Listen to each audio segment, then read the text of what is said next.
Hello, everyone. Welcome back to the Dual Comm Party Chat podcast. Number 12, which is 12. a very good number. Yeah. We've been taking it slow this summer. Busy summer, as usual. It's kind of funny. I feel like usually when we get super busy during the summer, we're chatting about it like on the show in the fall or whatever, and we're like, yeah, man, where did the summer go? But like, we've been doing it very much in real time this year, and it's been super weird to process when we're just like, wow, it's already been 2 weeks since we did anything. Oh, it's been a month. What happened? Yeah, for real. And it's so hot. I bet it's extremely hot for you too. I've very much kind of been looking forward to what I learned are called the burr months. Because it's getting cold outside. So I think that's like a TikTok thing. Got it. And we're only, a month or two away from burr months. And I think the stinking pumpkin spice is already back at Starbucks. Dude, after 4th of July, I was already seeing Halloween decorations at the hardware stores. The retail environment needs to take a massive chill pill. Right? This year has been disgusting. It's like 4th of July came out after Valentine's Day. Yes. Right? We already got the Thanksgiving stuff up, right? It's silly. Or Halloween. No, there was like a Spirit Halloween sign that went up August 1st. Oh, man. And it's like, cool your jets, bro. So for anyone who doesn't know, I am Epos Fox, and this is your other co-host, Mr. BBK Dragoon. What is good, everybody? Hope you're doing great. This is the companion podcast to the Dual Comm, which is our long-running gaming podcast now, almost coming up on 2 years. We're a few months away from that, but this is where we take your comments and questions and topic ideas, and we talk through them here over on Lost Saves, Epos's gaming channel. Yeah, and we take first picks from our Patreon group. We do have a Patreon for the podcast at patreon.com/dualcomm. And that is just kind of a no pressure. We don't do a whole lot of paid exclusive stuff. Just an easy way to get an algorithm-free view of our show. It kind of puts them all together, and then we do some Patreon exclusive topics. It's been pretty dry for the summer because we've just barely had any time to even do the show in the first place. But we are improving things, and specifically what you're seeing on screen is my attempt to optimize this, because usually the Party Chat podcast with the crazy layout and stuff I do takes like a good couple days to edit. It takes hours to render and then upload and whatever. So we're doing it live, We're doing it live, and I got to see it before this recording session. It looks awesome, dude. The tech that you put into it's pretty amazing. And the last Dual Comm, I did a background instead of gameplay, and had a few people saying they were missing the gameplay. You know, like Epos referenced, the time that goes into like doing the full 2-hour edit sometimes really delays the show. So I can't guarantee the gameplay's coming back on every single one. If we've got a topic that's really like time sensitive and we want to get it out, we'll do it that way. But I've got a capture card back in the computer, Epos, and I am accumulating a little bit of footage again. So I will try to intersperse that next time. Got that Hauppauge HD PVR, man. You know what's sad? I don't know where that went. I must have given it away to somebody, but I really wish I still held on to that amazing little gray and black box. Yeah. I guess it was just multiple shades of gray. I had one for a while. I just donated it recently, both because I lost the power supply and like getting it to work these days on modern operating systems and stuff. Like it doesn't work with OBS or anything without a whole lot of hassle. So just not bothering.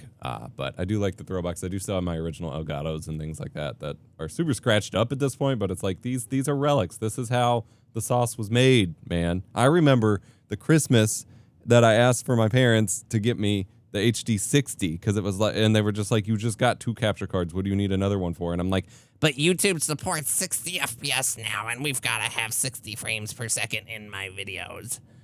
It was a big deal, dude. And I didn't even know I was encoding a lot of my stuff at 60 FPS. And then a bunch of my back catalog turned up with like 60 FPS. It was Halo Reach, so it didn't matter. it was 20 FPS anyway. Like 360 Halo Reach. Yeah. So. All right, well, should we hop into our first Patreon comment? Yeah, I wanted to real quick shout out Game of the Week footage you were seeing on screen that's right. in the podcast is Terra Tech Legion. This is technically a Survivor's like, although I did not know that going into it, and you wouldn't fully entirely recognize it as that, but basically like you get to build up your own little twisted metal like battle car with individual blocks and weapons at a time and completely reconfigure it to whatever shape and format, and you can add like 10 different wheels to it if you want, or only 2, and just spin out of control. And it is super addictive, and I've put like 9 hours into it already on my Steam Deck, and it is a blast. So we talked about it on like a Steam Next Fest a very long time ago for one of the Dual Comm shows, because we had that demo footage in a previous Dual Comm, and it is sick, dude. Yeah, it's literally like take Vampire Survivors, mix it with like an RC car, monster truck, top down. It's like every 10-year-old's dream to take a truck and then like modularly, I don't know if that's what, in a modular sense, you put on all these different like boosts and weapons and choppers and flamethrowers, and it's very cool. So it released. Yes. Yeah. It's been out for at least a month or so now. It's a lot of fun. Apparently it's a sequel to, they did an open world survival crafting version of the game first, which had other vehicles and stuff. I may give it a try. It's not really my genre, but like, this one's a lot of fun. My kid loves watching me play it and telling me where to put stuff and building goofy looking cars. Excellent. I don't really have a video of the week, so let's just roll into our first Patreon comment from Chiral Drifter. Hey guys, I'm finally at the tail end of my work trip and will be heading back home shortly. During my trip, I've played so many great games on my new laptop, and after the last few months, I've really come to appreciate PC gaming that much more. With that being said, the months away from my PlayStation 5 have actually made me miss it quite a bit. The simplicity, the physical media, the routine. My question is this: what games are you guys looking forward to playing again as the season starts to shift into fall? Also, do you find yourself gravitating towards more couch console play as the seasons change? For me, Skyrim, Resident Evil, Easy Delivery Co. are on my list. Cheers, guys. Hope you're enjoying the end of summer. Thank you very much, Chiral, and thank you to all the Patreons. We really appreciate you. Epos, what are you looking forward to playing here soon? I have so many games, dude. I at some point I need to just list them all so I stop forgetting them, but there are so many cool games coming out right now. I just wrapped up Halo a few days ago. We are very close to wrapping up Horizon with my wife, and then I'm hoping to get into Gosh, I can't wait to talk with you about that. Yeah, some quicker games. So we are hoping to play through some of the God of War games starting, PS2 era. We also talked about picking up Fable and playing Fable together. I was a huge fan of the Lost Chapters back. I saw my boxed PC copy back in the Windows XP days. And it's funny because my wife had mentioned, like, oh, we should play Fable. That would be fun. That would be cool. And I was just like, yeah, but I really want to play a shorter game first. Because to me at the time, Fable was like the biggest game I'd ever played. You got so much customization. It was this big magical RPG. And I looked up how long to beat, and it's like 10 hours. And I'm like, oh, that's short today. Yeah, but it's also like the perfect length of game, though. Yeah. It's so nice when it's short, right? Yeah, no, I am very excited for it. I just, in my head, because of how it felt at the time, I was like, oh, this is going to be another 60-hour RPG. But that didn't really exist at the time. 10 was like good in terms of length. And so I'm super stoked. We're probably going to play through that. I have Fable Anniversary on Steam and the DLC for it. So that's probably how we're going to play it. I did the bad thing in looking up, like, what's the best way to play the original Fable? Is it the Lost Chapters or Anniversary or what? And it seems like Anniversary is fine. So we're going to be playing that version. I like it. I just finished Wind Waker on the GameCube for Nintendo Switch Online, and that was super fun. I'm now in that, like, wandering time. Once you finish a good game, you're looking for the next thing, and you haven't found it just yet. So I'm floating between a few different things. I've got a few hours into Skyward Sword HD, and that's like 4 hours in. But that game's kind of weird because you need the motion controls, I think, for it to really be fun. They made it work with Switch without the motion controls, but it's like the whole game was designed around the motion controls. And so you can't really play it on the go. You need to play it like on the couch with the little Joy-Con and all that stuff. So not making a ton of progress there. I'm thinking about a Breath of the Wild replay. I've gone through it twice before, but interested in doing it on Switch too. And then I got Toad's Treasure Tracker last night at a retail spot for like $30. So that's kind of exciting. That's a really short, easy puzzle game from the Wii U era. Just like a weird Nintendo thing. Yeah. And then they had the Fire Emblem Direct yesterday for the new Fire Emblem that's coming out for Switch 2. I got to tell you, dude, I got 3 houses and I have picked it up and fallen off that game 4 or 5 times. So part of me is like, the new one looks cool. Looks like a Fire Emblem game. Graphics look rad. The art style is kind of nifty. But part of me is also, hey, finish what you got before you get something new. So yeah, I'm kind of in that zone. I desperately wish, dude, Twilight Princess was more accessible. Yeah. I wish I could pick up a copy of like Twilight Princess HD. I wish Nintendo would re-release it on Switch or Switch 2 or Seriously. something like that, because I'm trying to go through all the 3D Zeldas, right? Ocarina of Time and MM are like some of my favorite games of all time. And there's stuff that I haven't finished. So going through Skyward Sword is really nice, but it is... Can we talk about that for 2 seconds? How inaccessible some of those limited run like HD games are, and now they're like $150 or $200 on eBay. Because you're running into the same issue. Yeah, I was looking into Twilight Princess HD. I even found one at a local, well, at Half Price Books, so not like local game store, but a store, physical store, and yeah, it was like $150, and I'm like, I can't do that.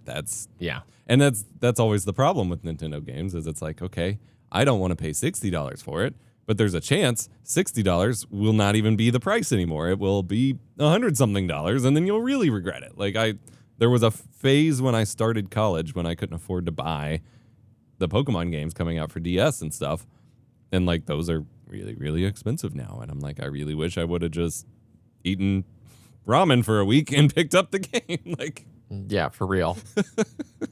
Well, that's part of the reason I'm like, if you see a deal on one of these things, like Toad Tracker is still $30 on eBay, and that's a super old, Switch release that was a Wii U release. So it is sort of funny in that sense, but maybe I'll go through Sunshine. I know they're releasing Sunshine for the GameCube emulator next. I have that 3D All-Stars collection, the limited run one that they did, and basically I'm on a little bit of a GameCube kick here, dude. Like, I love it.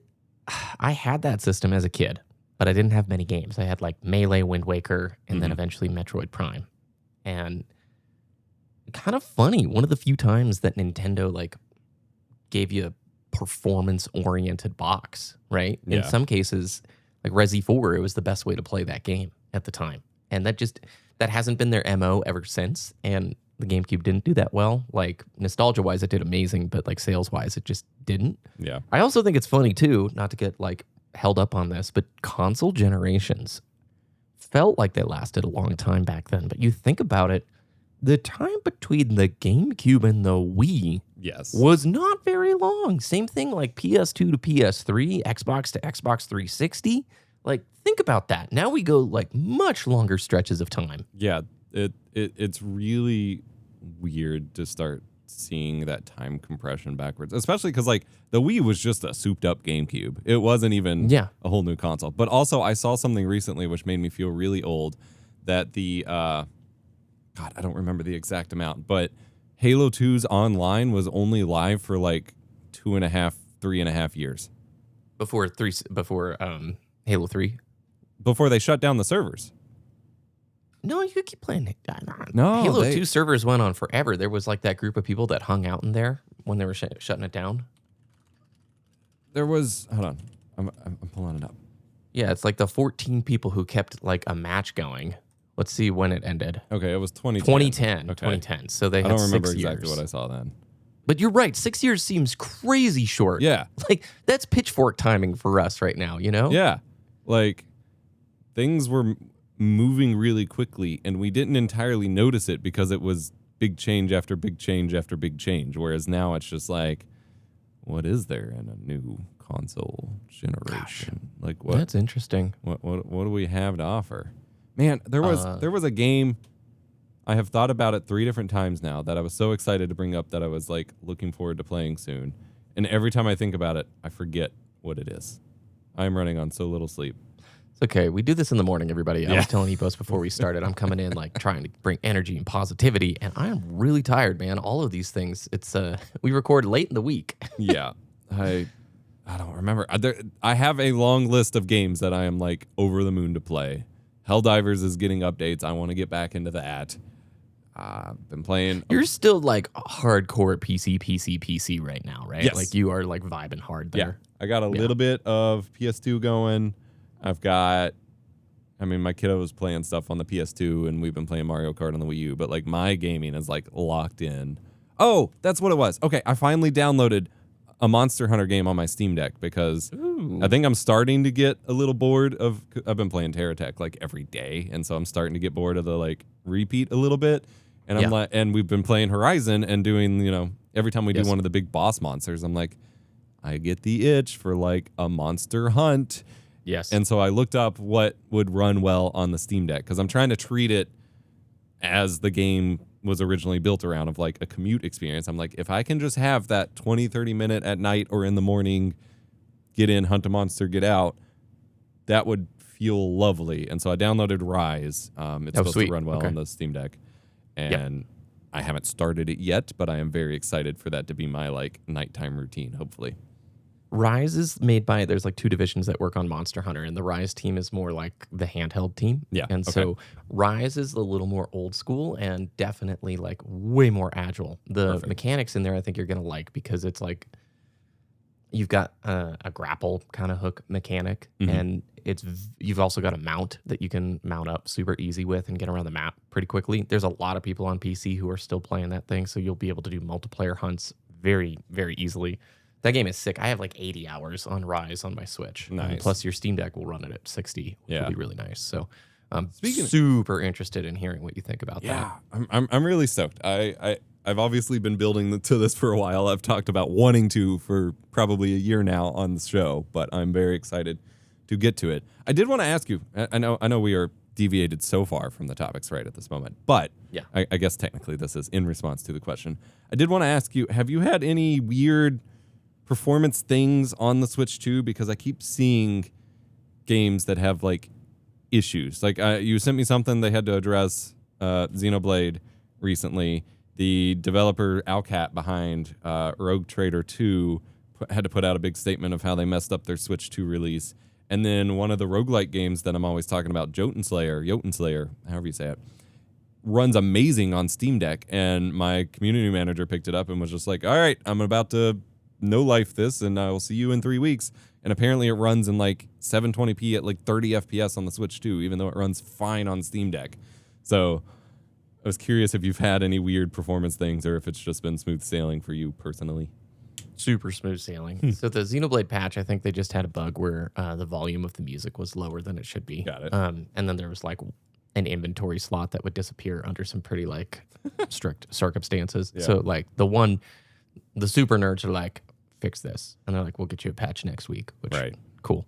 Okay. But I'm playing first party stuff for the most part. That's I'm true. not really playing many third party things. Like if I were, it would be Stardew or something that's like crazy well supported. Yeah. So like with the Jotun Slayer, I'm assuming that's probably on the third party developer who's running into issues. No, part of the reason I've been gravitating towards it is because it is so friction free to just get into things quickly. And honestly, I've been playing a lot of the emulator stuff in the Nintendo Switch Online catalog, because like when I'm bored, I'm playing some Game Boy Advance games. I'm playing some SNES games, and the ability to jump in and out, the save state system, the rewind feature, and the fact that like, honestly, it's so nice to have an emulator that's just chock full of stuff that you're not having to load and set up and change. Yeah.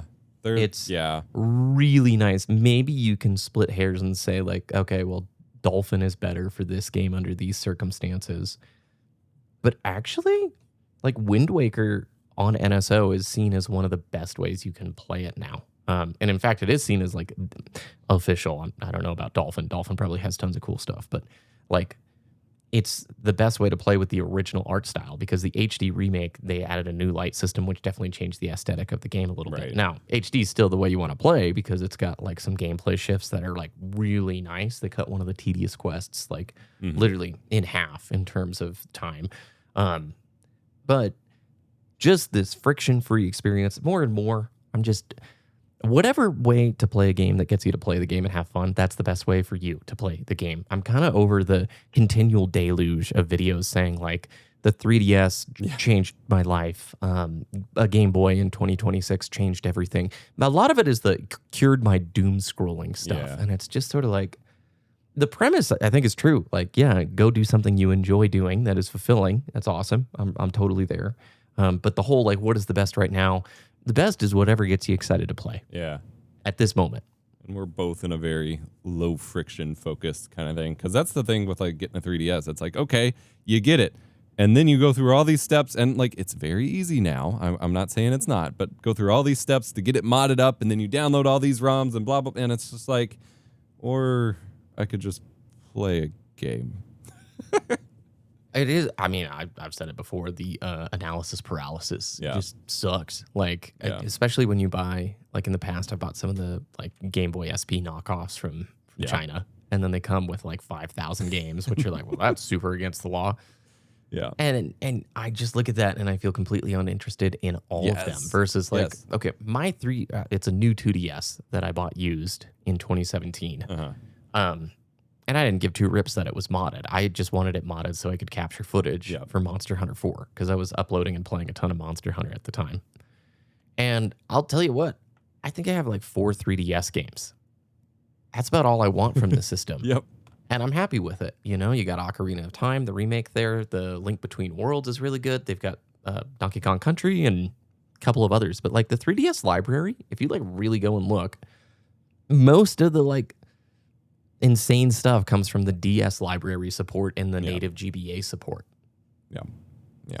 I agree. Speaking of GBA, I did pick up, it hasn't gotten to me yet, I ordered a cart of Golden Sun for the Game Boy Advance. Dude, that game's so good. Have you played it before? No. Oh my I've always heard about it's so good, and dude. apparently it had an anniversary recently, so I ordered a cart to play on like my Analog Pocket or something because that sounds fun.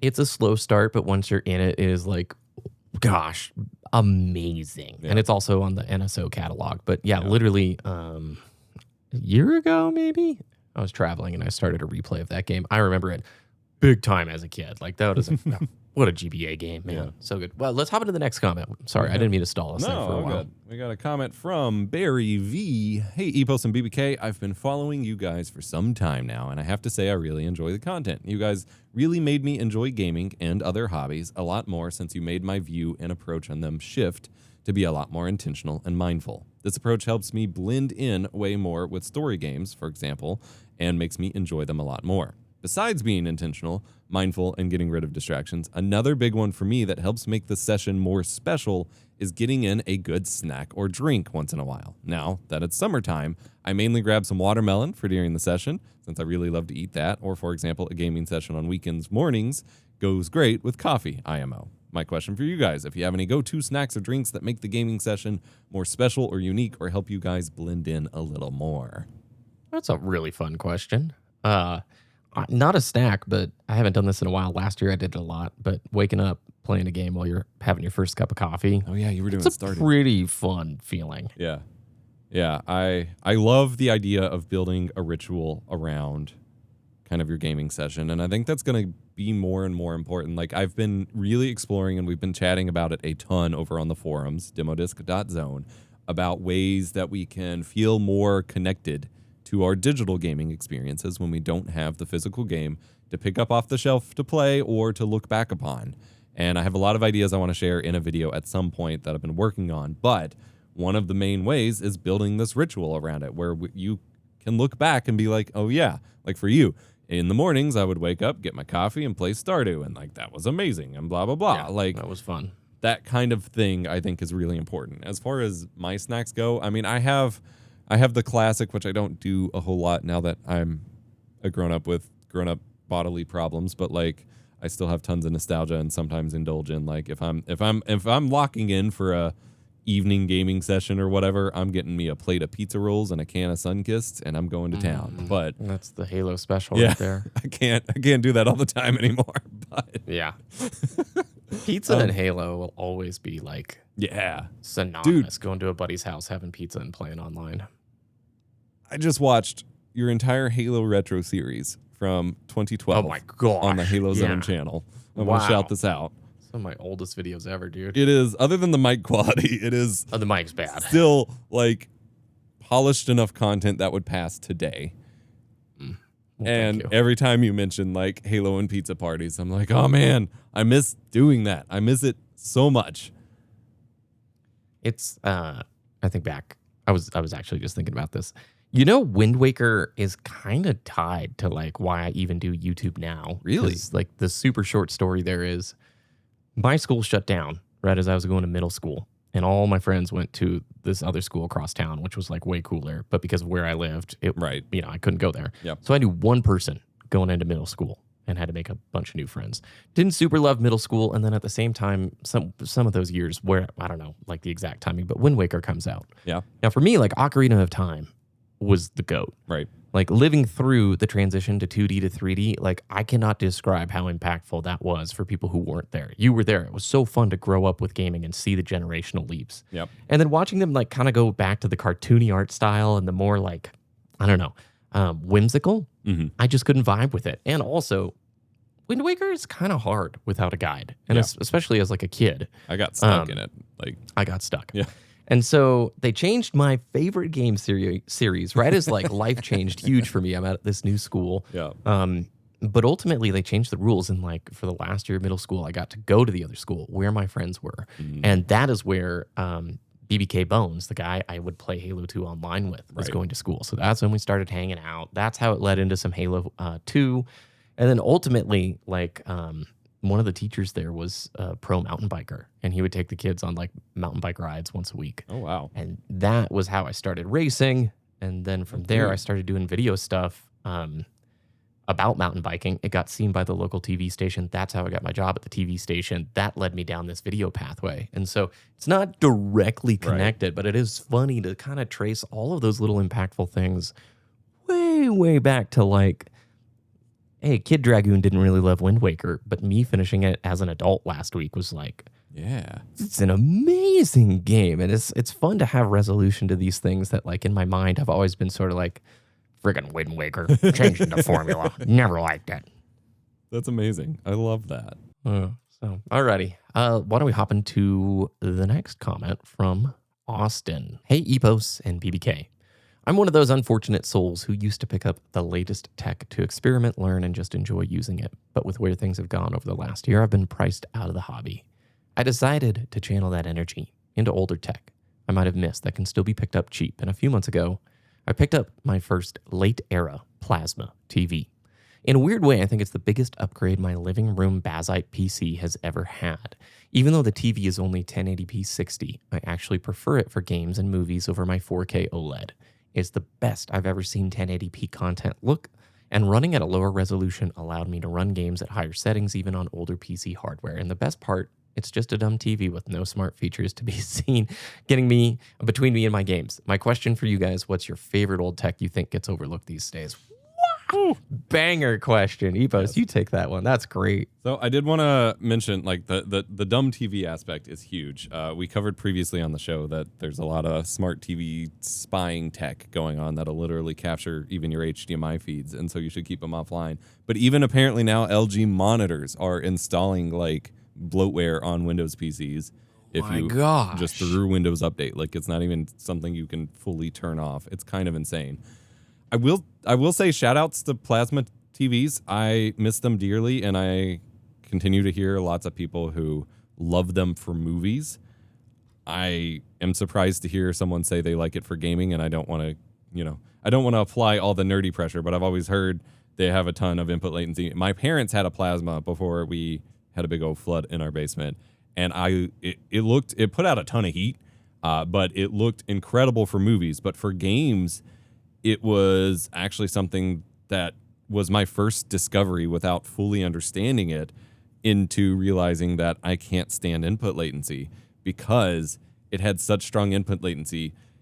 The original Prey for Xbox 360, not the newer one, but the original Prey, and then the demo for BioShock where you're floating in the water. Between how the refresh rate on that plasma worked and the input latency, I actually got motion sick in both of those games, and I never get motion sick with games. And I would eventually come to learn that it was because of input latency. And then there was some weird thing, like if you used it as a PC monitor and you had a bunch of like a document, like something super bright white, like it would like screech at you like a overtuned CRT or something, which was funny. But otherwise, like I have secretly always wanted a plasma just for movies and stuff, even though I'm in no position to just have a dedicated movies TV. So that's really cool. I love, especially because keeping that stuff out of like the junkyards and whatever. Like I love seeing people pick that kind of stuff up. I will, of course, I guess I can't say that CRTs get overlooked these days, but I will say the consumer CRTs and the PC monitors in the CRT space get very overlooked. Everyone's all obsessed over these, the Trinitrons and the BVMs and PVMs and whatever. And like, they're cool, but that's not what you experienced growing up. That's not what anyone had growing up as a childhood TV. And so my favorite set is a super blurry giant consumer set because it looks like games did when I was a kid. Or if you want the super high res looking CRT experience, you get a PC monitor for like free or cheap, and pretty much all of them will look like a PVM. You just got to get some adapters to run your consoles through it because they're not made for that. So like, shouts out to CRTs as usual. I don't really know what older tech I'm really embracing at the moment. I mean, my handy cams and my film cameras, but that's about it at the moment. I would say PlayStation 2 is really phenomenal, but without a CRT, you're going to need a scaler, and it doesn't really clean up all that nicely. No. I told you I've been a little bit obsessed with GameCube. I think GameCube is pretty fire right now. Those games, man. GameCube had You've got the HDMI, aesthetic. Right? What? Yeah. You have the HDMI adapter? Yeah. Or mod or whatever? Yeah, and the component stuff. It cleans up really nicely, especially because almost every game either supports or can be forced to 480p. So like, I have a modded GameCube, so I can just tell it to output every game in 480p. Whereas even if you have mods on the PS2, a lot of games, the games literally render in the field format instead of frames. Whereas where it's split up, with the scan lines, the interlacing lines, they are rendered that way. So trying to force it to 480p causes some issues in a lot of cases. So the PS2 is a lot more of a noisy, messy output signal, and is definitely best on a CRT. Whereas GameCube is pretty clean. It's something I've always kind of disliked about it because it always felt like the games just kind of look cheap for some. But it definitely plays a lot more nicely with modern screens. And so does the original Xbox in some ways, although those consoles are taking time bombs and you got to replace capacitors and all sorts of stuff. I gave my original Xbox to the boss of the TV station, and also with it my copy of like Halo CE, and that's cool. I've always kind of regretted that. Yeah. Like, I wish I still had the OG Xbox to see Halo CE on that hardware and play it again, like with the Duke. Or I didn't have a Duke; I had the smaller one, like the one that a lot of people played with Halo 2, and that thing felt so good. Dude, I had this tiny little, because I hated how big the Duke was. Today with my big old hands, it's fine, but like at the time, I hated how big the Duke was. And I had this specific, I don't know who made it, but it was a GameStop branded, like red and black wireless controller for the original Xbox. I remember playing so much of the Halo 2 campaign with this thing. And it was nice and small, fit nicely in my hands, and it was wireless, which was crazy at the time. And we traded it in when we traded in my Xbox for the 360, and like, I missed that controller so much. And I've never really had an original Xbox controller again that felt that good in my hands. Like, it's weird. I think this is a great question. I've got like two more to throw in. I think the PSP is super affordable and an amazing handheld device that you can throw in your pocket. Like, all the different variants are pretty cool. They have differences, and like, I have a 1000 with an IPS replacement screen, and it's really cool. And then I know I hated on the videos, like the YouTube meta, because it took off and messed up the pricing of the whole market. But honestly, the 3DS, the new 3DS and the new 2DS are probably the absolute, like, my favorite grab and go kind of like just throw it in your bag, clamshell design, don't care systems. You've got Game Boy Advance support on there with the native hardware, the DS support, and the 3DS. The games, you can still get 3DS games. Yeah, they're $40, but like, depending on the game. But it's nice. It's just like the perfect line between new modern-y stuff, and it still has that old like Nintendo Blue Ocean strategy fun and joy. Yeah. But then alongside of it, depending on like what you actually want to play, I can't tell somebody to go get a $300 overpriced used 3DS when you can spend $100 on like one of 50 friggin' different Chinese handheld emulators that are now getting pretty dang good. Yeah. You know? They're making so many that are basically just in the Game Boy Advance SP shell, which is so funny because that thing was never comfortable in the first place. Oh, it hurts. But yeah, as like an adult, it's terrible. But you know, you've probably got more experience with me on those. But I mean, it's if you just want to play some older games, $100 gets you a whole lot from from those things these days. So I was wondering if instead of installing Monster Hunter Rise, I should just grab one for my little 30th anniversary PSP and go with that. No, you would hate it. You would absolutely do the single stick. You would Freedom Unite and that stuff. Like if you were there originally, or if you have a lot of nostalgia, great. But control wise, you are at the perfect point. Even going back to the 3DS ones where you use the C stick nub for the camera is kind of a pain in the butt. And see, I could never play those because I never had the new 3DS. I only ever had the old 3DS. Yeah. No, I think you picked perfect. World would have been my like other suggestion, and if you like Rise, World is like. Yeah, that's the other one that was recommended for Steam Deck. Apparently, Wild still doesn't work on Steam Deck, which is weird. Yeah. Yep. All right, our next one here, Hollow Soul. Hollow Soul. Hey guys, thanks for keeping life real in the spirit of the early 2000s alive. I've had a lot of big life changes take place in the past month, and while I'm finding more time to enjoy life and appreciate my hobbies, I'm also well aware of my tendency to look for disaster over the horizon.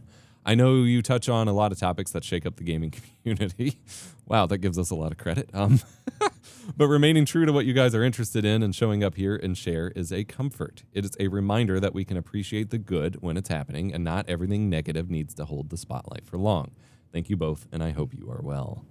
That's a really uplifting, encouraging comment, and I appreciate hearing that because I can get discouraged, especially like few weeks ago or a month ago or whatever, we saw the PlayStation Direct. We got excited and then made just a show without seeing anything, without knowing there's like a huge portion of the internet that was like up in arms and super upset about it and all those things. And when that happens and I'm so like out of sync, I do get discouraged, but it's this cool reminder that, it's important to talk about the critical stuff, to have objective takes and like to try and be constructive in that criticism. But at the end of the day, dude, like, I want us to make something that we would be stoked to listen to. Yes. That's honest. That's like uplifting and genuine and like full of energy and optimism where possible, because like the world is just too full of negative everywhere you look. And it's because the negative is so profitable for attention. And so, I appreciate getting to do this with you. And thank you very much for the cool comment, Hollow Soul. I think in the like probably 10 years ago now, the late 2010s, when that kind of like super negative only coverage of game stuff took off, I kind of bought in for a little bit because I'm like, yeah, this thing does suck. Yeah, that thing does suck. But like it just kept feeling worse and worse. And I think that might have even been one of the earliest examples of me applying the whole feelings test to what I was consuming, because it's like, this is something, you think back to the early YouTube days when we watched, or the G4 days or whatever, like, it was something that was fun and that got us excited, and to turn around and only consume negativity all the time, you got to ask if you're actually having any fun. And eventually we realized we weren't. I remember when the flood of the super negative like video essays came in, and it was like late Halo 4, not to say there wasn't criticism before then, but there was a few channels that really took off with like the very long, very critical video essays. Yeah. And I remember just watching it at the time being like, they're making solid points. They're right. Yeah, that is bad. But then you saw that same video pop up over and over and over again. The months go by, the years go by, you check back in and see where they're at. And for like 10 years. Yeah. It's nothing but like really critical, negative video essays. And I kind of get to the point where it's like, okay, well, those points are good, but what are you going to do about it? Yeah. You're going to move on with your life, or you're just going to be eternally mad about this thing? Yeah. Because there's a point where you got to go live life. There's other stuff to go do. When I was watching your Halo Retro series, I had also watched some of my launch Halo 4 content, because I have, I guess you could say, fond memories of being one of the few people that were just like, yeah, this is a whole new direction, but like that was always going to happen. I'm here for it. Let's play more Halo. This is great. And everyone's like, this is the worst thing ever. You've retconned this and you've changed that. And like, I was just starting college at the time, and so I was working my retail job. I had an internship with a radio station. I was building my relationship with my girlfriend at the time, now my wife. I was doing YouTube and doing college. And I'm like, I don't have time to sit here and like peer over every little detail and get up in arms about it. I'm playing Halo and I'm having fun, and that's all I can ask for. And it's so funny going back to those videos and watching that and being like, wow, that theme was really important, and not everyone was on board at the time. And again, there's obviously things to be critical of, and I'm now seeing a bunch of videos about how Halo Studios is just retconning Halo 4 and 5 out of existence and blah, blah, blah. And I'm just like, man, I just want more games. It's been like 5 years. Like, can we just play? Like, and it's nice to like find other people that appreciate just kind of keeping it at arm's reach, I guess, arm's distance.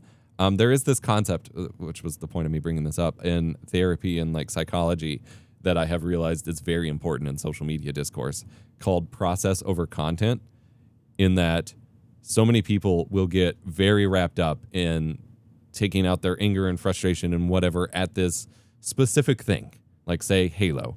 And in reality, they have other things going on that is like upsetting them in their life, and Halo is just the outlet, or any game. You know, Halo is purely one of a million examples.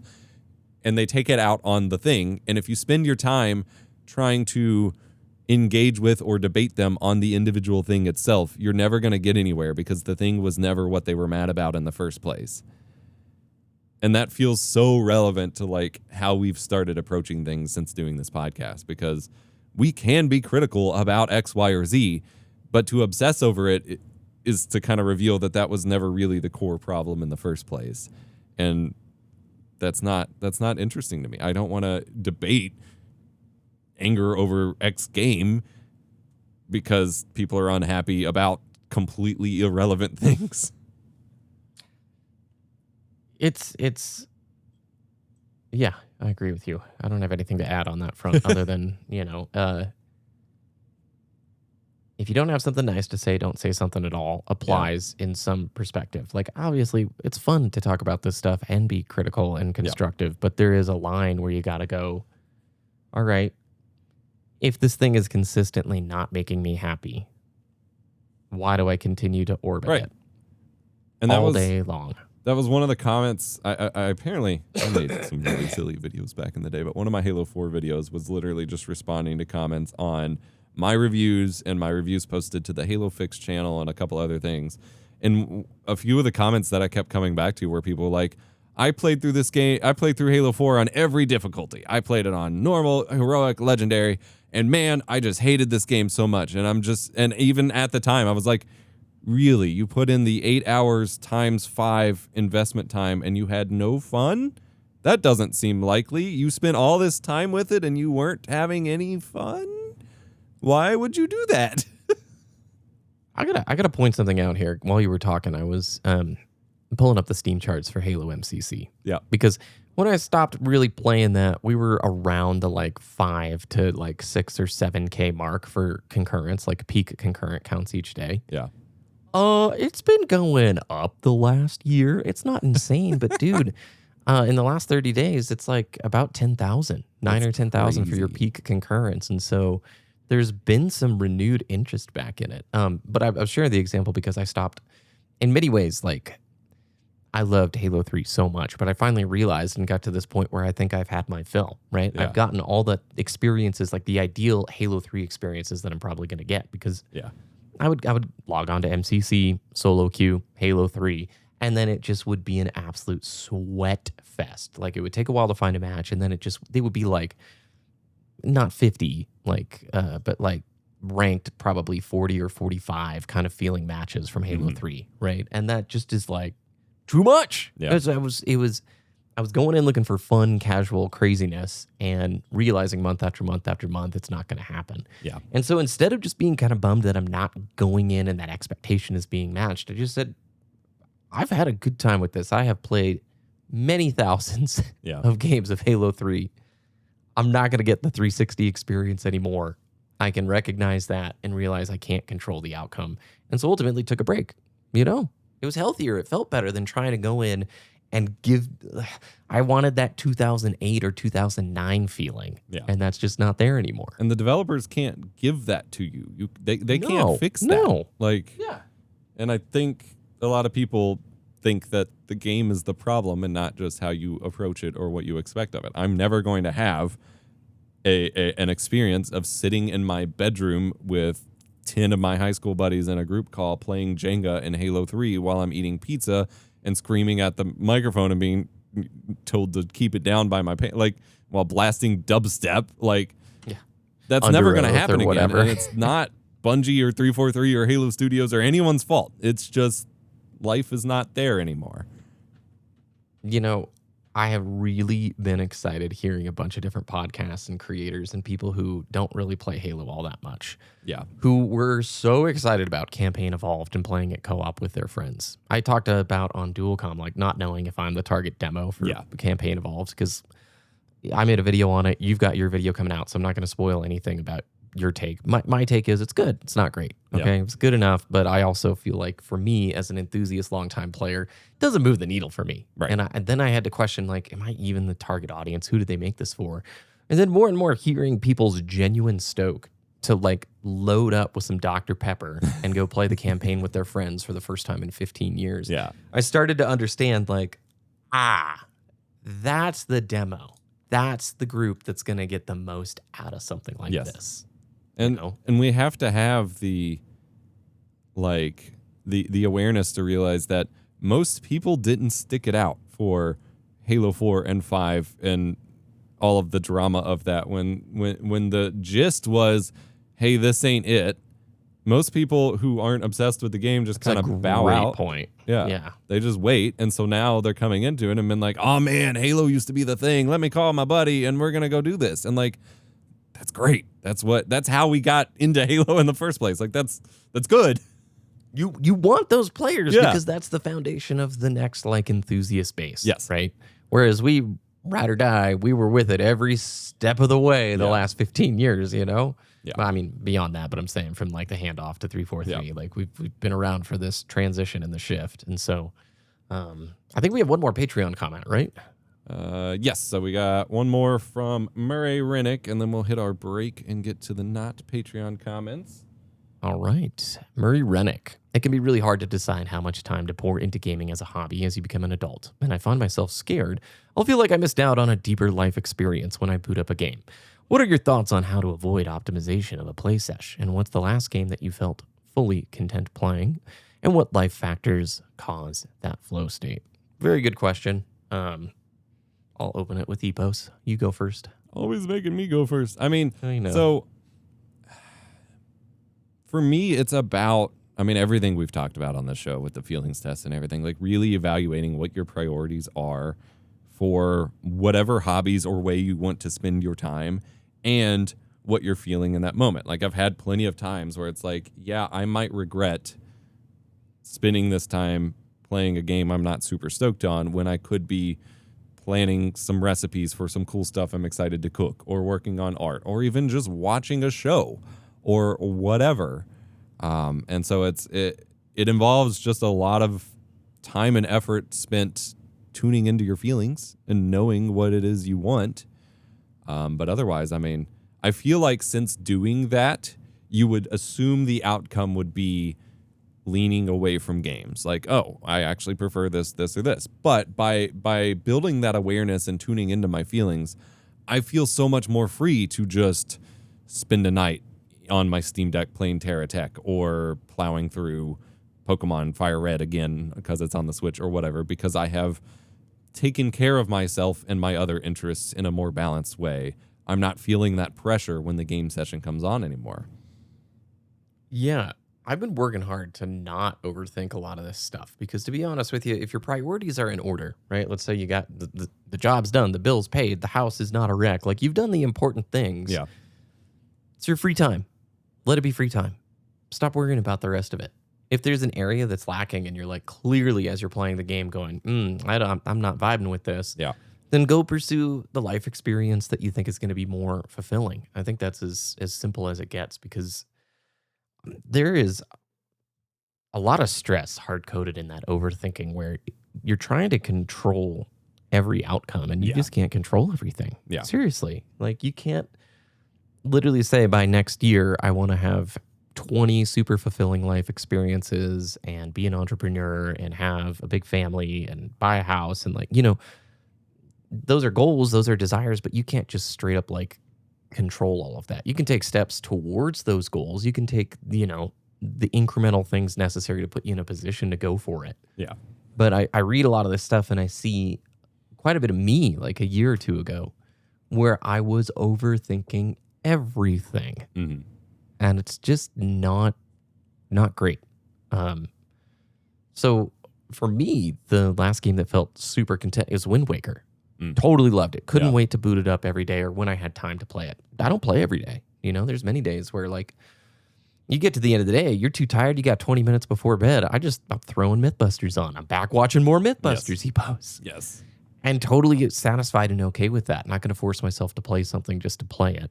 And the life factors that cause a flow state is having the time to do it and feeling the energy to do it. Because there's plenty of times I'm too tired to just go play a single player game. And if I play under those conditions, it's not fun. Yes. So, how about you? No, the big thing for me, I think, in line with that is to stop trying to kind of shoehorn gaming time into every spare moment. And that may not apply to everyone, but like when the state I was in before, especially as my gaming time became more limited, was I was trying to fit it in every little extra block of time because I felt like I was desperate to get it. And that meant I wasn't prioritizing the life stuff, and it meant that like the pressure was on. Whereas, like say when Halo came out, I had my copy ready to go. I was planning ahead. I was like, I'm really gonna want to just sit down and be immersed in this and play it. And so for the time leading up to it, I wasn't really playing. For the few days leading up to it, I wasn't really playing other games. I was making sure all the chores were done ahead of time and that I was set up so that when I did sit down and play it, that's all I had to worry about. Nothing else needed to be on my mind. And similarly with like my Steam Deck is an easy tool to kind of squeeze in 10, 15 minutes, whatever, in random bits. But if things aren't taken care of, that means my real gaming session is going to feel worse because I haven't taken care of everything else. And so by kind of putting gaming in its own box, in its own little time and place and whatever, I am much more immersed when I do sit down and play. And when I, like you said, when I am tired, we instead of grinding through more Horizon map completion or something, we are just doing, we're just watching Mythbusters or some other goofy show or whatever. Like we're not forcing ourselves because otherwise we won't do it. Like we're just flowing with it. Yep. All right. I think let's hop into our break and we'll be back for more questions right after this. Yeah.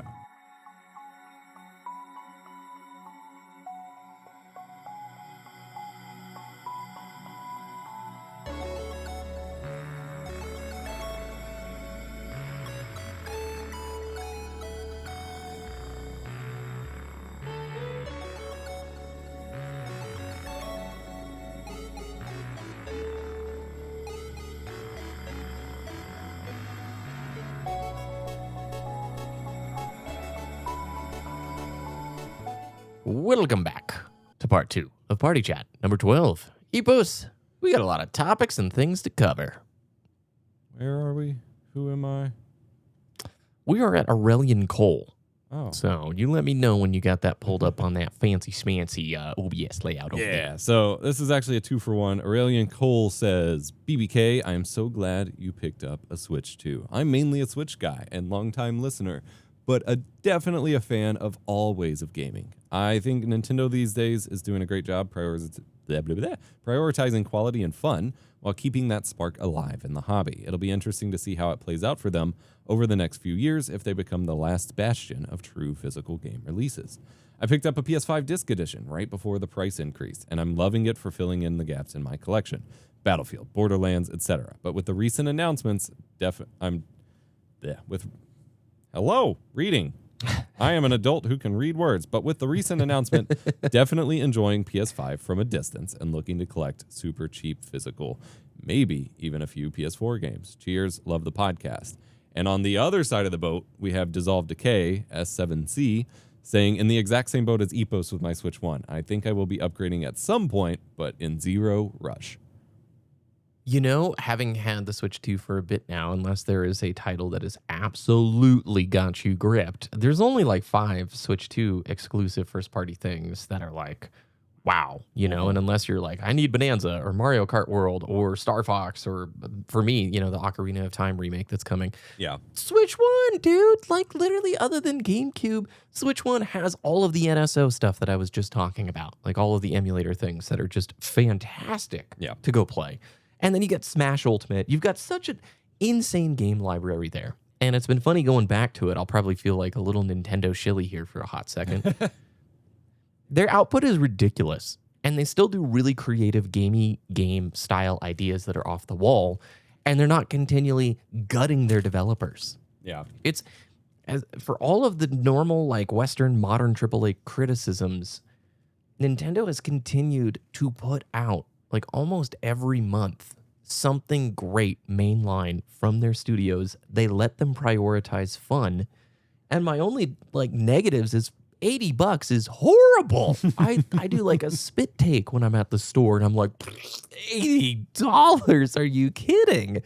But on the other side of it, it's kind of nice to still have one spot where they're not just friggin' gutting studios continually. They're giving their developers the chance to prioritize and do funky things. With Breath of the Wild, they literally... Have you seen the video footage of the 2D version of the game that they made before they even did anything 3D? No.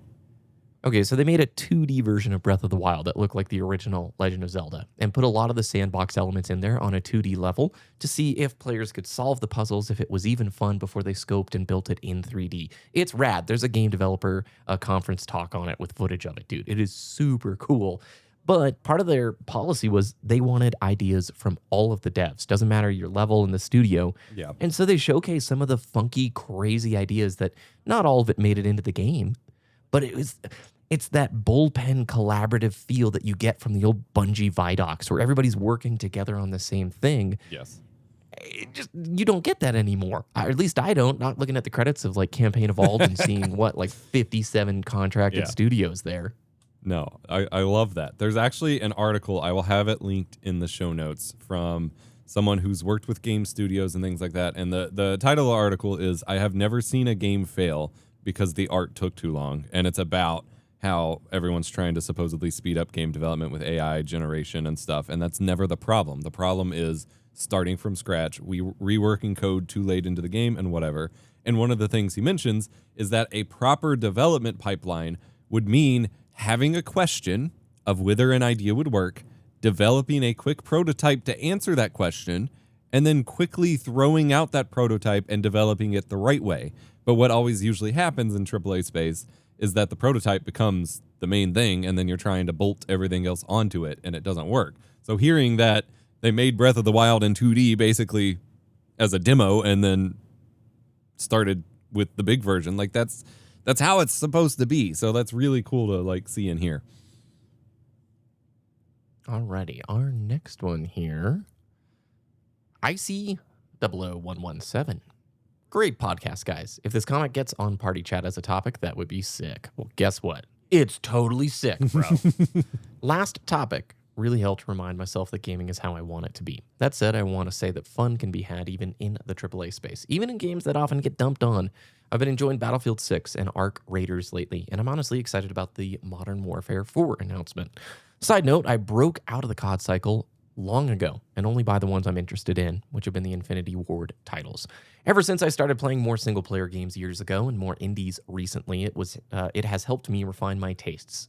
It has helped me enjoy certain franchises even more. For example, a new COD or Battlefield releases, and I don't like that iteration, I just fall back on indies and single-player games. Battlefield 6 releases, and it's fun. I come back to enjoy the franchise again, as well as keep a single-player game on the side in case I'm not feeling multiplayer one day. I only engage with the games that are fun to me, which helps me not burn out on my favorite franchises. All in all, I do enjoy the AAA space as long as I navigate it properly, and with a good dose of not engaging with online communities. Looking at you, COD community. That sounds like a pretty smart way to do it. Just play what interests you and what you're having fun with. Yeah. I think it's harder in the single-player space because like Call of Duty and Battlefield are releasing all the time, and they're multiplayer, and you don't have as much investment. Like if you skip a Call of Duty, you're not skipping anything. You're not missing anything. Whereas if you miss out on like a Mass Effect entry or something like that, you could be missing out on story relevance, or you just don't get a new experience for another 10 years. And so I think that's where a lot of the spice really holds, is it's a lot harder to do that. I will say I think I have a whole video dedicated to this coming, but I have been more and more on the, okay, I'm just not going to buy AAA at all kind of mindset. And a lot of people are calling for that as if it's some easy thing to do.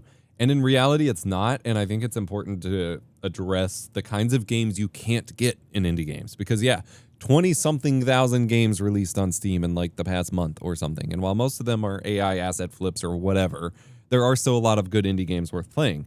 But in the indie space, you are not going to get games like Mass Effect, these big, high budget, tons of writing, character driven, party based like RPGs. We get so few of those now already. You're not going to get classic God of War style games. The only game coming out like that anymore is Devil May Cry. I guess we got Bayonetta 3, but like you're not going to get that kind of big budget action spectacle in the indie space. You're also not going to get like real-time strategy games. They're just in a way too big for the indie space to really maneuver. And we can see some movement in the AA space with that. And I'd argue developers like Alcat and Larian are kind of picking up the mantle from BioWare, but it's still not exactly the same. And like we've seen a complete gap in the market for real-time strategy and for spectacle fighter games. And it's kind of understandable to be salty that the publishers responsible for those games are basically the ones responsible for you just not getting them anymore. It's changing. It's definitely changing, but it is funny. I was thinking about the comment while you were talking. When did people, I mean, it's probably always been this way, but more so in the live service era, like what's being described as just normal operating speed, I think, for like most gamers. Like I buy what I like and I don't play what I don't like, but they have succeeded. Say they, like the hidden hand of live service, in you are this kind of player. If you're a COD player, right, you're coming for every release, your homies are going to play it no matter what, you're kind of ride or die with it. I guess I would fall in that camp with Halo for the most part, because I doubt there'll be a Halo release that I skip unless it's like, oh my gosh, this is totally not me. But it's funny thinking about like, I am this kind of player, and then you outgrow that. Yeah. Or it's no longer fun or something like that. And it's just, I think it's just normal to want to play what's fun. I think the live service models as well as the like content sphere have kind of bred that in people, where like you got to keep up with it, because otherwise you're out of touch. You're out of touch, man. FOMO, man. Yeah. Internet FOMO. Yeah. All right, let's hop to Pocket Wyvern. Pocket Wyvern 98, citing a specific time code in the last episode regarding, being happy with what you have and not just getting specific, too in the weeds about the nerdiness. And they said, me with my 30-pound or 30 euro, whatever, $30 component RGB to HDMI adapter for my PS2 that gets the job done. Enjoying every second of my slightly blurred gameplay. Well, yeah, I've had many of those adapters, and good enough. And especially like you were so kind to give me a Frame Meister, and yeah, it is like living the good life. So thank you very much. Yeah. But whatever gets you playing, go play. That's it. There's a really bad habit of anytime you want to do a thing, looking up what the best way to do it is, instead of just looking up how to do it. Now, with game stuff, there are a lot of bad adapters out there that have like variable input latency and can kind of ruin the experience. And I do understand the tendency to get mad at that idea, because you have a lot of people who are coming into reuniting with their childhood games or experiences or whatever, and then feeling like they were way worse than they remember because the adapters are bad or something. But broadly speaking, like, I think that's where a lot of our, especially my, like on my gear coverage, kind of negative comments come from, is people who, instead of just looking up how to do a thing, they look up the best way to do it, and then they're really mad when the best way is inaccessible to them. And it's like, but you don't need the best. Just do the thing. Like, dude, I started playing Wind Waker thinking this is like probably the worst way to play the game. right? I could go hunt down a disc copy on eBay for the Wii. Yeah. I could look for HD. There's probably some ways to do it with Dolphin after getting the disc, but ultimately, like, I just had fun, and it was the way that got me to play the game. And in retrospect, I saw a video like halfway through the playthrough where it's like, no, this is actually a great version of the game that made me super stoked. But the best version is what gets you to just play and enjoy the hobby. Yes. Once you're playing, all that stuff, unless it's really distracting and irritating, like tons of input latency, it doesn't matter. Yeah. It doesn't matter at all, which is relevant to a lot of graphics discussions at the moment and a bunch of other things. I wish we could all just kind of appreciate what we have a little bit more. And honestly, never mind, I'm going to cut. I don't remember where I was going with that. I'm so sorry. I'll pick up right there. You don't even have to cut. He doesn't even have to go into the edit. It's internet, dude. It's the internet. We've gotten the benefits of having communities for every hobby, but those communities ultimately get like dominated by the know-it-alls, and the know-it-alls are going to tell you and like criticize you for not enjoying it the proper way. And so the min-max of the fun is inevitable in this modern version of the internet. Yeah. So. All right. Tom Parkin 2068. Yeah. The PS5 was always going to be my last console, mainly to allow myself room to pursue other interests and goals in life. For example, I've always had an interest in picking up linocut art. Linocut art? Did I say that right? Linocut. I don't know. Cool. Gaming would still be there, but on a more casual level for indies and replays of favorites such as Metal Gear Solid and Shadow of the Colossus. I've actually been trying to push myself towards this for a while now, but I definitely don't need much persuasion. Skyrocketing costs, poor consumer rights. I've been pro-digital for a while, but this narrative is definitely deterring me from full-priced purchases. By no means is any of this good, but I'm taking it as a blessing in disguise and an opportunity to appreciate what I have and leave the FOMO behind. I like that. Sounds like the name of a movie, The Last Console. No, I think that's smart. If there's something, I don't want to overcomplicate it. If there's something tugging at your heart you want to go do it. Yep. You know? Yeah, I've made videos on this, but I think everyone would be a lot happier with any given thing they do when they have a more balanced life spent doing multiple things they do. If gaming is your only outlet, your only source of like leisure and disconnecting from reality or whatever, it's never going to feel as good as when it's one of many things and you get to balance them out. And not everyone needs to be an ADHD mess full of like 500 different hobbies like I am, but I do think most people have a few interests in them, and balancing them is a recipe for success. Yeah, love that. Masco, this one's a big one. Do you want to take it? A new Dual Comm, yay! Happy to hear from you guys. As for who is going to build the Xbox games if everyone is gone, well, ask yourself who built Halo Campaign Evolved. It wasn't Halo Studios like it says on the box. It was a bunch of outsourced studios and contract developers. Halo Studios only oversaw the project. They didn't actually make the game. This is why they made it in UE5, even though Xbox now owns one of the best and most optimized FPS engines in the industry, id Tech. So why did they not use that on the new Halo game? Because if you use UE5, you can hire contractors and outsource games to anywhere in the world, because everyone presumably knows how to build in UE software. I wouldn't be surprised if soon they scrap id Tech completely and just move Doom to UE5. Well, that is definitely what the layoffs seem to suggest. Xbox is laying people off so they don't have to pay them and treat them as employees with rights and needs. It's much more profitable and beneficial to them as a business to have limited time contractors that they don't owe anything to after the project is done. Also, they can lowball them because what else are you going to do? The industry is not hiring and you need to eat. The longer you work somewhere as a full-time employee, the more you cost that company. Seniority comes with benefits and stuff. It's much simpler to not employ anyone. Sorry for being a downer, but I'm not making any of this up. The signs and reports are there. That is something I spend a good chunk of my Halo video on. It's hopefully coming not too long after this podcast goes up. I'm literally going to go film the rest of it after we record this podcast. It's weird because, especially with remasters and stuff, this practice is not new.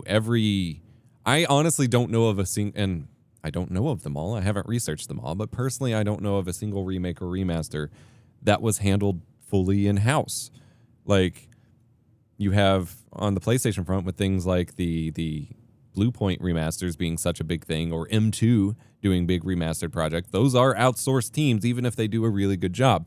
The original Halo remake of Combat Evolved Anniversary was Certain Affinity and Saber. It wasn't 343. It was secondary studios. And I get into a lot of the philosophical confusion and implications of that in my video, but I do think it's a really interesting process to tell the world that this is the new version of your game and your vision, and you're not the one doing it. I feel like of all things, like, sure, farm out spin-off games, but if you're doing a remake, I feel like you should be committed to it so that you actually see the vision through. And it feels like this weird incongruence that it's always, like all the HD packs, all of that stuff, it's always farmed out. Like we've talked on the show before about the different teams that are responsible for like PS3 emulation on modern consoles and things like that. Like this is never an in-house thing. But I am curious with Xbox games and with Halo specifically, when we get to newer games with original material, if we're going to see I think I made it 35 minutes through the credits of Campaign Evolved before finally giving up. It was a lot. Yeah, it's I will say it's the pre-Asha. Like that game was being developed before Asha Shawarma came in and made the changes. So we'll have to see what that's going to represent because it's still definitely a Phil Spencer, Sarah Bond era game. Yeah, we don't know if that's the new direction or if that's just an anachronism. Yeah. If this is like if Halo, the next big like Halo game, not a remaster of something old, but like the next new original thing is kind of built in a similar vein, then yeah, I have concerns about. It goes back to what we talked earlier regarding Nintendo Studios. Yeah, there's benefit in not like clearing house all the time and letting them like cook. And granted, they still have good output. They're delivering games every like 3 to 5 years. These mainline studios, right? Yeah. But if it's going to be skeleton crew, and then you're doing it almost like a VFX pipeline for a movie, right? The VFX world, it's not that outrageous to say how insanely volatile that space is. They'll be around for one project, and then there'll be 1,000 people laid off, right? So that doesn't seem like a good future. No. But also, don't you think the good games will rise to the top? And like, at some point, there's going to be a recognition that you can't. It doesn't seem like any of the people doing it this way are making money hand over fist and that it's like that much better financially for them. I have to feel like this is going to play itself out over time. I hope so. I've seen a lot of industry analyses talking about like the current model is just completely unsustainable and nonsense in the first place, because if you have a team that makes a really good game that's really successful, the current AAA publisher strategy is, okay, lay off the team. Now you have an IP and you're going to keep selling that IP to people. But it wasn't the IP that was successful. It was the team that made the magic. And if you get rid of them, you've lost your magic. And so I think we're going to see more people start to realize it. And we've always had certain like studios in the industry that have always been like, no, these are my people. And you see certain people get passed around in that way. Like, I just read an interview with Cliff Bleszinski because he's coming back to games now after going through a lot of personal stuff. And he's talking about how when he was originally forming his own studio, he was going to work with Rod Ferguson, and Rod wanted it to be a co-founder thing. And he was like, no, it's got to be my name. And it was this whole ego trip that he is not proud of. But like, that man has worked on like every big game project in the AAA space. And it's because people recognize that like, this dude can kick some butt. On the senior level, we see recognition that like certain people and certain teams are important, and we see them kind of bring their team with them. I hope we start to see that with the rest of the people that don't always get name recognition and stuff, and we start to see more of that, because I look at something like, I don't know, like Luna Abyss, the little super dark and creepy sci-fi shooter that I talked about on the show a little while back. Team's first game, very first game, comes out swinging amazing. I can't wait to see what that team does next. The publisher that bought up the studio and renamed them to their own name laid off that whole team and kept the game. And it's not the game that's going to keep making great stuff. It's the team. And so now I'm like, okay, I don't get to follow that team anymore. I'm at least going to follow like the main people, but now we don't get to see what other magic they could have cooked up. And it's not the name of the game that sold anything. It was the magic. As dysfunctional and messy as original Bungie was, they worked magic together. Once you disperse all of that and just have the Halo name, that's not worth as much. I didn't know Blazinski's coming back. I didn't Yeah. really get distracted, but I pulled up the article talking about it, and yeah, it hits on a number of notes there because, gosh, I loved Lawbreakers so much. I think, yeah, but we've talked about this on numerous episodes. Why don't we hop into the next one? I think you covered it fairly well there, man. Alrighty, we got another Pocket Wyvern 98 comment. The thing with Steam Machine and Steam Deck is they are more likely to get a price drop when the hardware becomes more affordable again. I'm not saying it's guaranteed, but they aren't beholden to shareholders and the idea of infinite growth like a publicly traded company. So if Valve decides it's a smart enough move to sacrifice short-term profit for more customers, they might drop the price, which I think is very valid because I've seen a lot of people talk about how with other things, when prices go up, they never really go back down. Whereas Valve is going to be more invested in not milking it dry, but getting the product out there. And so they are more likely to drop it back. And we kind of saw that with the initial price fluctuations of the Steam Deck in the first place. It kind of went up and then back down and whatever. I agree. It may be too late by that point, but I do think the Steam Machine will see a price reduction should the current RAM cartel situation work itself out. I don't know when that will be, though. Yeah, that's where I'd push back is like many, many, many years out. Let's say the bubble bursts tomorrow, dude. Yeah.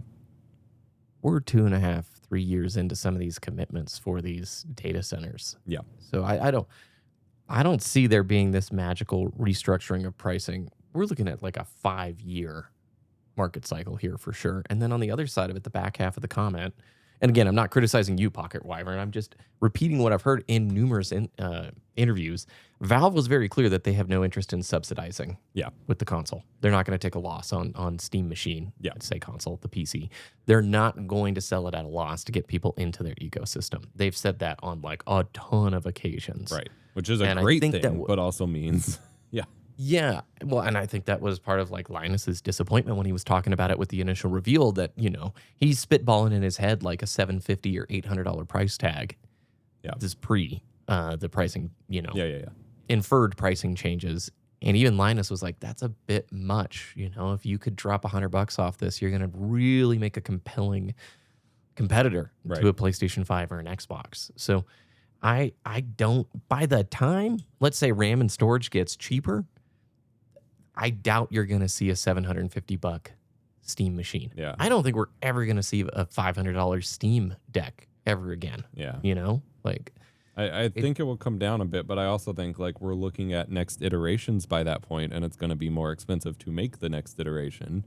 It's not going to be when the base Steam Deck and Steam Machine and whatever are still relevant. So you know, the only company who's stoked right now about their release timing is Switch 2. Yeah. Switch 2 got out right at the front edge of these, like the RAM and the storage pricing. And yes, it's going to continue to go up, but they gave their $50 warning. It goes up in September. I'm sure there'll be another price raise on it. But how do you think Sony and Xbox feel with Helix and PlayStation 6? Those companies have to know people are not going to go buy an $1,100 PlayStation 6. Yeah. It's just not going to happen. So I think they're going to try and delay as long as possible. I imagine you're going to see a real dry spell coming up because I don't know about you, there is a 0%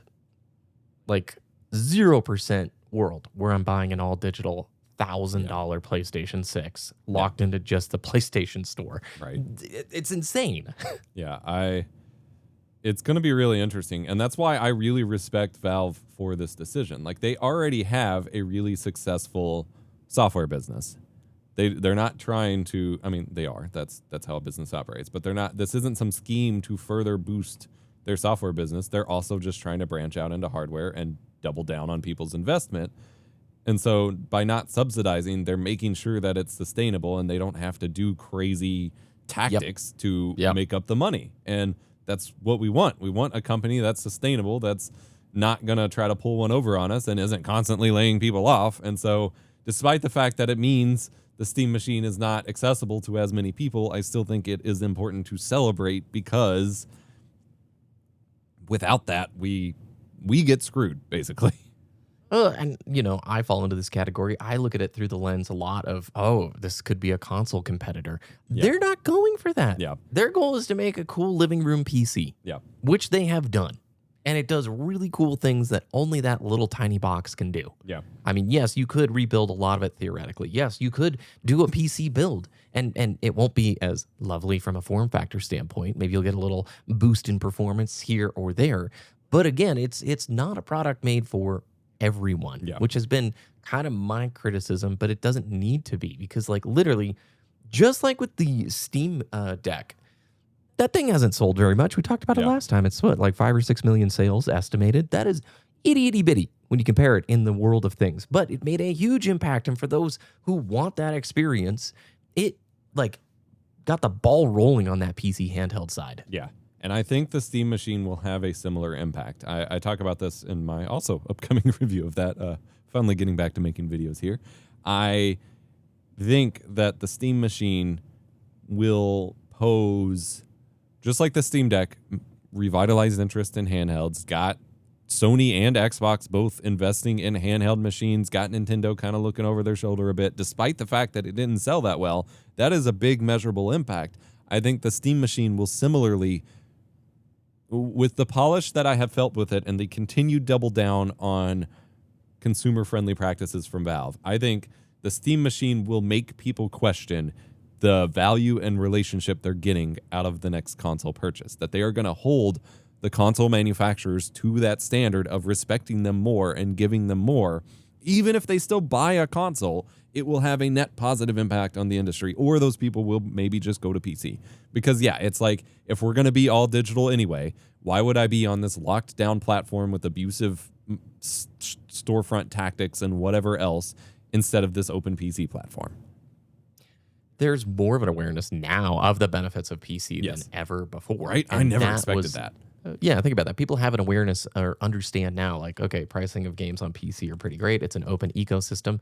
And if you have just multiple PCs or multiple ways to play PC games, it's a lot nicer than being locked into that single ecosystem. Yes. You know, if you are a player who's got a PC handheld and a nice Steam library, it makes total sense to continue and lean into that PC environment. Yeah, I agree.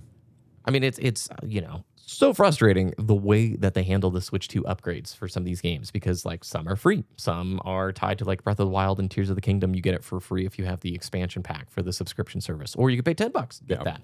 Other times it's just they do it automatically. Like Link's Awakening has just free performance boosts, and Super Mario Odyssey, and like there's this random list of games that they've just done free upgrades for. And then there are games that don't even have upgrade paths, dude. So I have Final Fantasy X, the Switch 1 version. They have the Switch 2 version, which just came out like a month ago.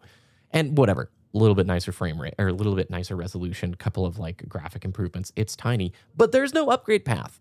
I would have to rebuy the $60 game all over again. And they don't have this standardized system where you don't think about any of that on the PC. You just change your slider. You're not paying $10. Okay. You're getting a new graphics card and it goes faster. My Half-Life 2 copy that I still play is from a 2004 disc from a Sam Goody or something like that. And I have played that on like 5 different machines over the years. That's awesome. Yeah, it's really weird with the Nintendo stuff, because you have the examples you gave, and then there's stuff like the Final Fantasy VII Cloud Edition and the Kingdom Hearts Cloud Edition, where they're completely shutting those down. And you're not upgraded to the new one. The new one's Switch 2 only, so if you're a Switch 1 player, you lose your game, and all you're given is a coupon for the new one. And it's like, this is bad. This is really bad. But then the Switch also has, and like I had to, when I installed Fire Red on my Switch OLED, I never had to do this before, but I had to authorize it on my home Switch and then have the 2 switches next to each other as if I was passing the cartridge from one Switch to the other to play it on my Switch OLED. And I'm like, this is the most mind-boggling thing ever. But you get to loan people your digital copies of games on Switch and other crazy things, and like the download play feature they've had since the DS days and things like that, where it's like, in some ways their digital system is insane, and in other ways it's actually like revolutionary and what we really want from it. And it's just weird. They're backwards in a lot of ways. So, but I've found there's just trade-offs no matter where you go with all this stuff. So, all right, let's hop into Elemental Penguin's final comment. Final one. In regards to enjoying software on the hardware you have, I would honestly highly recommend it. Oh, this is funny. I didn't even pre-read this and it's matching in. I have a bunch of older consoles and I also don't have internet at home, so digital purchases are off the table. I exclusively buy from local brick and mortar stores in my area too. I find it's been really good for intentionality, as well as I love getting to know the employees and owners of the stores as I go on my little treasure hunt adventures. Sometimes I can't find a game, but when I find it months or years down the line, it feels really exciting as opposed to the instant gratification of a digital purchase. I know it's not necessarily viable for many people. I know the internet can be important for work or just such a hard norm to switch from. But a lot of thrift stores have absolutely classic DVDs and Blu-rays for $5 or less, and store owners often cut me a deal better than any eBay sale. Plus, I have a network of friends who exchange physical media on the regular: books, CDs, games, you name it. I'm the most grounded and at peace I've ever been. I really love this lifestyle, and maybe it's a change of pace others might want to try if it suits them. I always look forward to the podcast, such a positive space, sending good vibes to you guys in the community. Thanks, penguins. Yeah. Love physical. Yeah, it's, you'd almost assume that no one existed anymore that still didn't have internet at home, but it is still a thing. And we don't know if it's a choice or an availability issue, but like it's still a thing. Sometimes I long for that kind of life. Like we've been looking at houses kind of in the Midwest area that are really kind of remote but super cheap, and I'm just like, well, we don't have fiber out there, and I'm like, but what if I just gave it all up? That would be so nice. And obviously there are sacrifices and whatever, but I feel it. I am enjoying so much just finding, filling out my PS1 and PS2 collection of only the games that I want, not just a raw collection. And that's what I want to play. Just finding those things or finding cool movies to show my kid. I can still as much as, streaming in our Jellyfin server and whatever is giving us infinite choice and all of that. I am still very much enjoying taking my kid to a rental store or shopping in my studio because I have a bunch of VHS tapes and whatever. So just taking him to my studio as a Blockbuster, basically. And when we moved my game shelf when I was renovating, and he was helping me move games off the game shelf, and he had so many games he didn't even know we had that he was just like, that looks cool. I want to play that. I want to play that one too. I want to play that one too. And it's there's value there. I love it. I screen recorded. I guess I'll include it in this. I had to go to Amazon for something, which I try to avoid doing these days.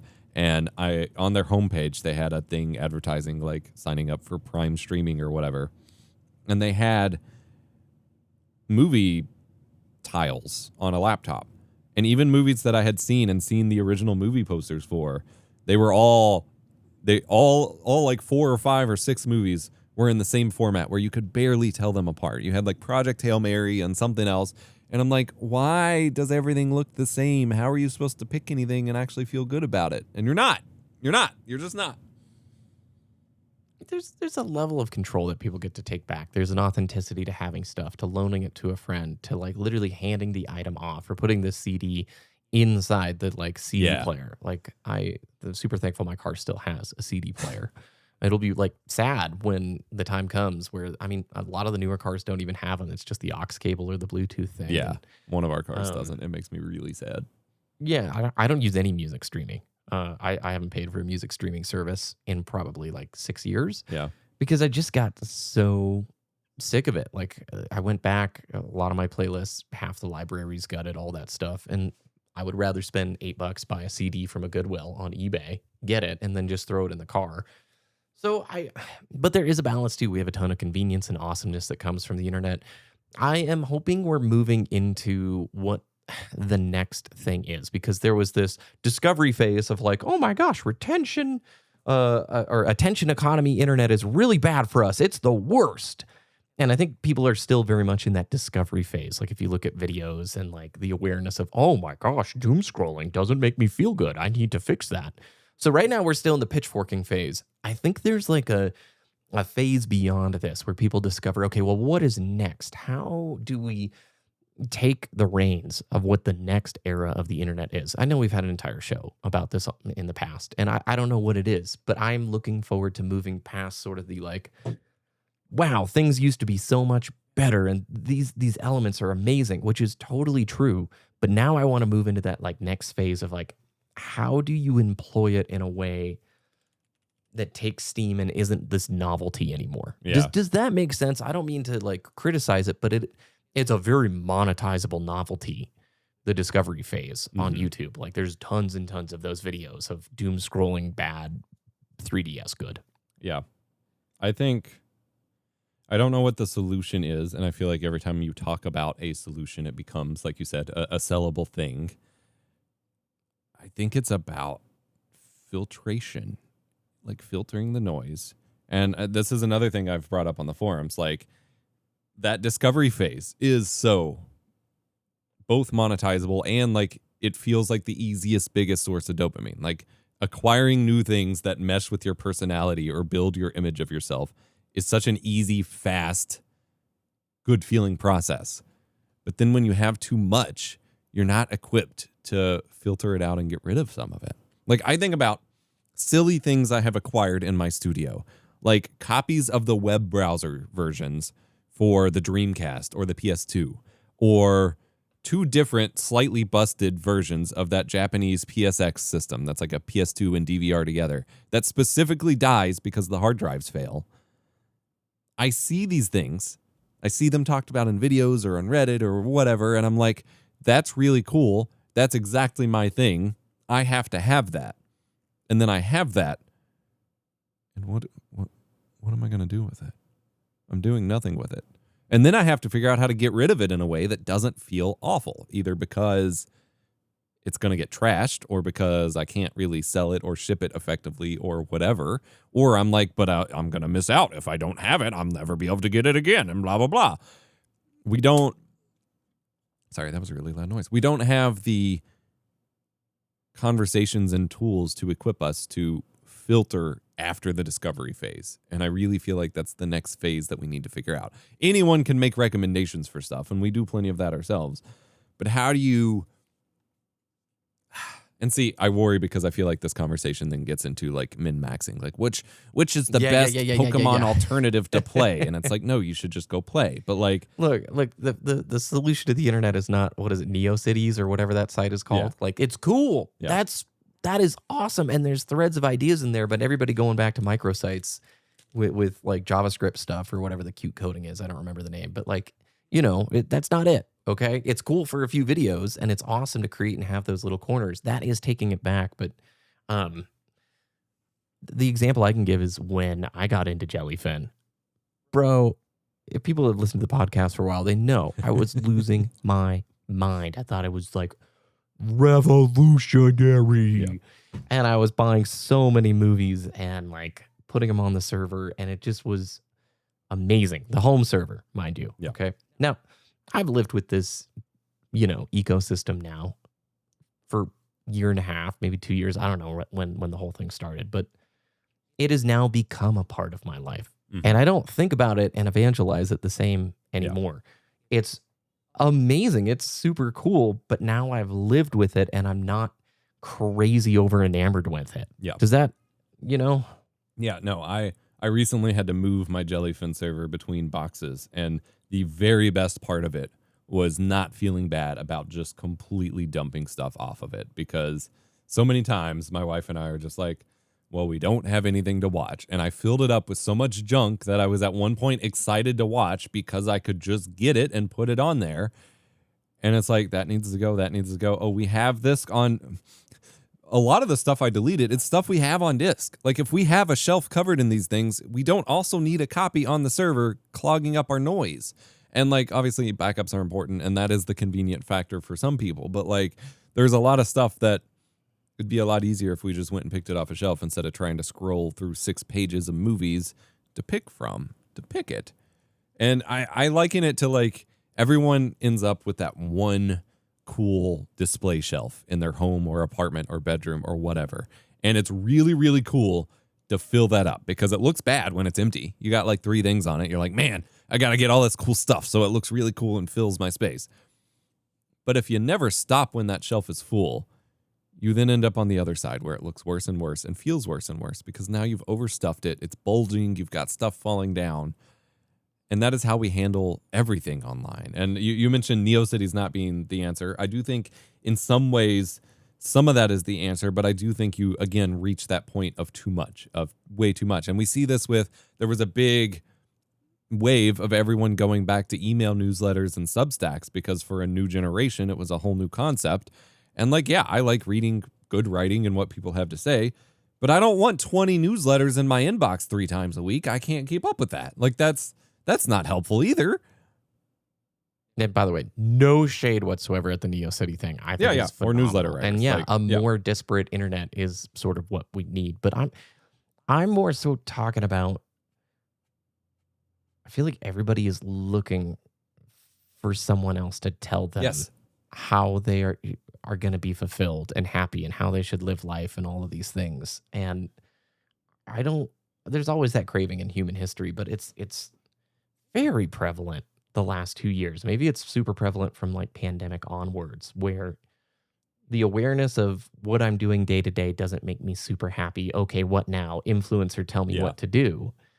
I hope the transition is more learn yourself what to do. Yes. And no one can give you advice on that. That's the problem. Yeah. That's the contradiction there. And I think you're right, though. And that's what.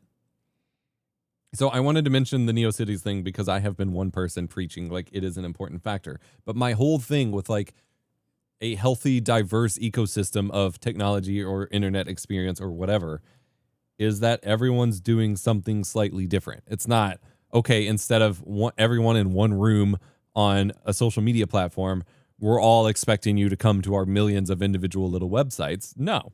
Some people do want their own little fan site. Some people want a newsletter. Some people group together on a like-minded topic forum or make videos or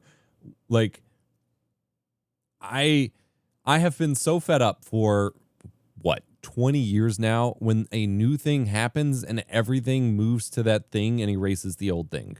We saw it with print outlets moving to the internet where they could move quicker, post quicker, rake in ad revenue. Ad revenue started to bubble. Then it was podcasting. Then it was videos, and suddenly written websites didn't matter anymore. The only money to be made was in videos. And then it was short form videos, and now podcasts have come back. Even 10 years ago, I was having sponsors who only wanted podcast numbers. It didn't matter that I had more granular data about whether people actually watched their ad and converted and whatever with a video. If it wasn't a podcast platform number, they didn't want it. And now, we're seeing that same move where everyone wants you to subscribe to their Substack or buy I'm tired of it all being the same thing at the same time. These are all great things, but it can't be everything at the same time. And that is I don't know the answer. That's the trouble we run into with the guru solution focused things is when you aren't deciding for yourself, you're still just doing the same thing as everyone else. If everyone goes and buys a 3DS, the 3DS gets price hiked and then no one can really enjoy it. And then you realize you didn't actually care that much about it because you just picked it because other people did. Yeah. And those trends used to be all word of mouth. So they did happen. They just happened differently. Well, and then you'd have your micro groups of where their word of mouth suggestions were different. Yep. I don't know. I think, okay, let me roll it way back so we can wrap the show up. Hearing the stoke of people wanting to play Halo Campaign Evolved with their friends. Yep. Reminded me the majority of my love of Halo stems from playing co-op and online with friends in the same room. My favorite experience with Smash Brothers in college, one dude had a Wii and had Melee, and after dinner, it was we would all take turns. There was 8 or 9 of us, and it would just be round robin. And for 2 hours after dinner, it was Melee or Brawl. And it was fun, dude. It was so fun. And I'm trash at Smash. Yep. Those experiences with friends, those real ones, that is sort of the solution, I think. I miss those third places, the Barnes and Nobles, the real stuff. And while the internet has made so much accessible, I'll even tie it into what you said. So much of the vitriol and the negativity and stuff that we see is probably manifestation of sadness and challenge and hardship from all of life. Getting into the hobby. Yeah. And I'll be real, dude, 2020, I don't think we've had any release, any good times. The good times haven't rolled, okay? Yep. It just keeps getting harder. And I feel like the world deserves a year-long vacation, you know, with some beach vibes. You look back to like these older games, Super Mario Sunshine, Final Fantasy X, Sonic, like all those ocean themey, hopeful feelings of the early 2000s. Yeah. There ain't none of that right now. Yep. No, So. no optimism, only money. But we can make it for ourselves. We just have to have the conversations and think about what truly interests us. And I think it's great to see all the things on like YouTube about what to do to take as options.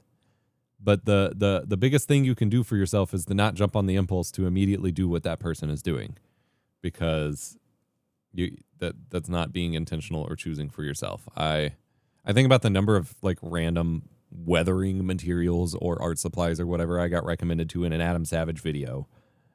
And I'm like, that's amazing. That's a solution I definitely wanted on this, that, or the other. I'm going to buy it. And it's like, am I doing this thing right now?